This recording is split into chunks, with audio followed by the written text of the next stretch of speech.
Welcome to all. Agritech news में आप लोगों का स्वागत है। आज का जो हमने टॉपिक लिया है वो टॉपिक हमारा है बटर से, यानी डेयरी प्रोडक्ट टेक्नोलॉजी नामक सब्जेक्ट से बटर नामक टॉपिक लिया है। उस टॉपिक से हम चीज़ों को आज हम समझाएंगे कि क्या क्या होता है बटर के बारे में। तो सबसे पहले हम बटर की डेफिनीशन पढ़ेंगे। बटर की डेफिनीशन में क्या है, बटर की डेफिनीशन बहुत ही आसान है। कहने का मतलब ये है कि ये गाय या भैंस के दूध, यानी गाय या भैंस या दोनों के दूध को मिला करके बनाया जा सकता है। यहाँ पे जैसे दिया हुआ है, butter is the product obtained from the cow और बफेलो मिल्क और कॉम्बिनेशन, यानी गाय और भैंस दोनों प्रकार के दूधों को या दोनों को मिला करके उस दूध से तैयार क्रीम से बना सकते हैं हम इस बटर को। यानी मक्खन हम किसी भी प्रकार से बना सकते हैं, बस इसमें क्या है कि कुछ अन्य चीज़ें मिली हुई ना हो। जैसे कि कुछ चीज़ें ऐसी हैं जो अतिरिक्त जिनकी आवश्यकता नहीं है वो भी मिलाई जाती हैं। तो यहाँ पे जैसे कि लिखा हुआ है कि विद और without the addition of common salt, यानी कॉमन साल्ट जो है वो होना चाहिए और नहीं भी होना चाहिए। यानी कॉमन साल्ट हमें जितनी आवश्यकता है उतना होना चाहिए। अनेटो, कैरोटीन और कलरिंग मैटर, यानी कलर जो हैं और कैरोटीन है, इन सब चीज़ों की मात्राएं आवश्यकताएं जितनी भी हों, कहने का मतलब हमें जितनी आवश्यकता है सिर्फ उतनी ही हो, बाकी अतिरिक्त ना हो। यहाँ पे जैसे लिखा है विद विदाउट, यानी हो भी और साथ में भी हो या नहीं भी हो, कहने का मतलब जितनी हमें आवश्यकता है उतनी ही हो। और इसमें क्या है कि यहाँ पे मुख्य चीज़ें ये नहीं होनी चाहिए। एनिमल फैट, वैक्स मतलब मोम, मिनरल ऑयल्स या वेजिटेबल ऑयल या अदर प्रकार की फ़ैट, ये सब चीज़ें इसमें नहीं मिली होनी चाहिए। तो हम कह सकते हैं कि ये हमारा बटर है। चलिए आगे नेक्स्ट स्लाइड में बात करते हैं।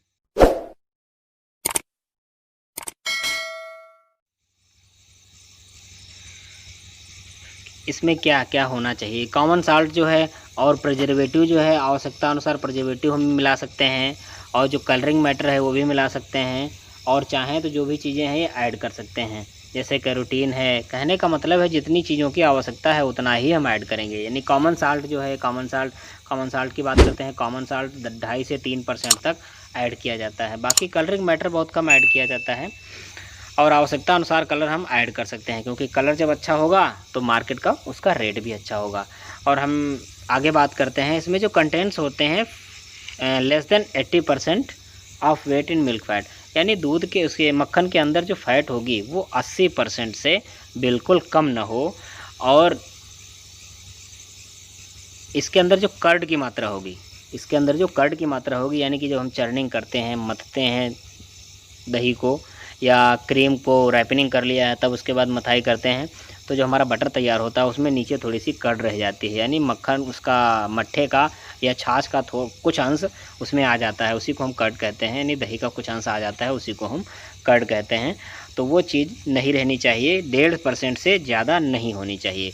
और इसमें 3% तक कॉमन साल्ट मिलाया जाता है। 3% लगभग हमने क्या बताया, 2.5 से 3% तक कॉमन साल्ट रखते हैं, इससे ज़्यादा नहीं रखते हैं, क्योंकि जो साल्ट होता है यानी नमक जो होता है वो काफ़ी अच्छा प्रिजर्वेटिव भी है, जो मक्खन को अच्छा आकार भी प्रदान करता है, और प्रिजर्वेटिव हो उसको काफ़ी समय तक सुरक्षित भी रखता है।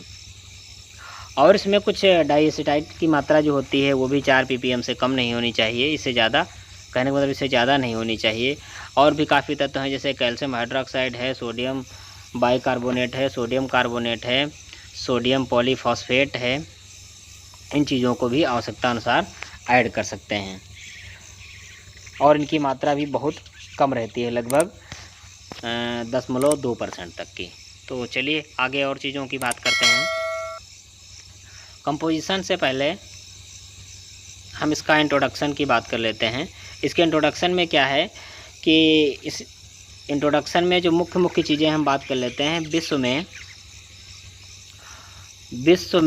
1969 यानी 1969 में FAO प्रोडक्शन ईयर बुक 1970 में इसे बताया गया कि एक एस्टीमेट दिया गया कि जिसमें 5,584,000 टन इसका उत्पादन किया गया, जिसमें हमारे देश का, जो कहने का मतलब इंडिया का 8% अंश, टोटल विश्व का 8% अंश अपनी इंडिया यानी अपने भारत से था। और उसमें बनाया कौन सा गया, जो क्रीमरी बटर है वो बनाया गया 1966 में, जिसका एस्टिमेट 6.3% रहा। तो ये टोटल एस्टिमेट है, इस चीज़ का हम स्क्रीनशॉट ले लेंगे, इन चीज़ों को उससे हम समझ लेंगे। चलिए हम आगे कंपोजिशन की बात करते हैं। लगभग कंपोजिशन के बारे में मैंने आप लोगों को बता भी दिया है कि जो PFA ने कहा है, PFA prevention of food adulteration एक अथॉरिटी होती है जो एक रूल्स देती है PFA। उसने कहा है कि 80% से फ़ैट कम नहीं होनी चाहिए मक्खन में, और लगभग 16% मॉइस्चर होना चाहिए, इससे ज़्यादा मॉइस्चर नहीं होना चाहिए। तो यहाँ पे हम चीज़ों को बात कर लेते हैं। जैसे कंपोजिशन में हमें इन चीज़ों की बात करनी है। PFA ने ये कहा है जो क्रीमरी बटर होगा, यानी क्रीमी बटर होगा, उसमें 80% फ़ैट हो, इससे कम ना हो, नॉट लेस देन 80% फ़ैट, और लगभग 1.5% से ज़्यादा कर्ड ना हो, और 3% से ज़्यादा कॉमन साल्ट ना हो। तो हम इस चीज़ को एक इंडियन स्टैंडर्ड बटर कहेंगे। तो इंडियन स्टैंडर्ड बटर में फ़ैट की मात्रा यहाँ पे दी हुई है, जो बटर फ़ैट होगी वो 80.2, यानी लगभग 80% जो हमने यहाँ पे जो PFA ने रूल दिया है, ये वाला, ये एकदम करेक्ट रूल है। इस रूल को हम करेक्ट मानेंगे। तो इस PFA के रूल को हम करेक्ट मानेंगे। और यहाँ पे जो स्टैंडर्ड दिया गया है, ये भी स्टैंडर्ड वही सेम है, बस क्या है यहाँ पे थोड़ा सा रेशियो में अंतर आ गया है। मॉइस्चर 16.3% होना चाहिए, साल्ट 2.5% होना चाहिए। मैंने क्या बताया, 2.5 से 3% होना चाहिए। तो 2.5 से 3% लिखेंगे तब भी चलेगा।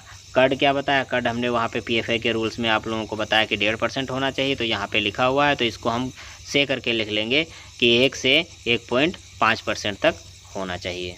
तो यानी चीज़ों को हम यहाँ पे समझ चुके हैं कि कंपोजिशन क्या होता है। चलिए अब आगे बात करते हैं फूड एंड न्यूट्रिटिव वैल्यू, यानी खाद्य एवं पोषक महत्ता क्या होती है।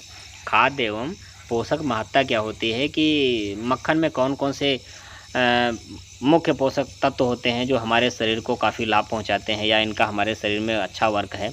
तो यहाँ पे हम बात कर लेते हैं। इसमें लिखा हुआ है very high fat and fat soluble vitamins ADEK, यानी यहाँ पे बटर जो है बहुत हाई फैट का है, या पिछले भी पढ़ चुके हैं कि बटर में हाई फैट है, कहने का मतलब 80% फैट है, तो यानी लगभग हाई फैट है, क्योंकि घी में लगभग 99.9% फैट होती है।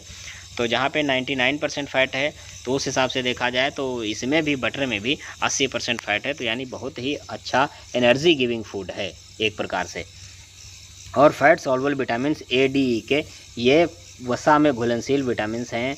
A, D और E और K, ये सब वसा में घुलनशील विटामिन है, यानी फ़ैट 80% है, तो जाहिर सी बात इसमें घुलनशील विटामिन्स होंगे, ज़रूर विटामिन्स घुले होंगे। तो यहाँ पे ये विटामिन्स हमें आवश्यकता अनुसार मिलते रहेंगे। विटामिन A आँखों के लिए अच्छा होता है, विटामिन D हड्डियों के लिए अच्छा होता है, और विटामिन E जो है मेल स्टेरिलिटी के लिए होता है। विटामिन K रक्त का थक्का बनने से संबंधित होता है।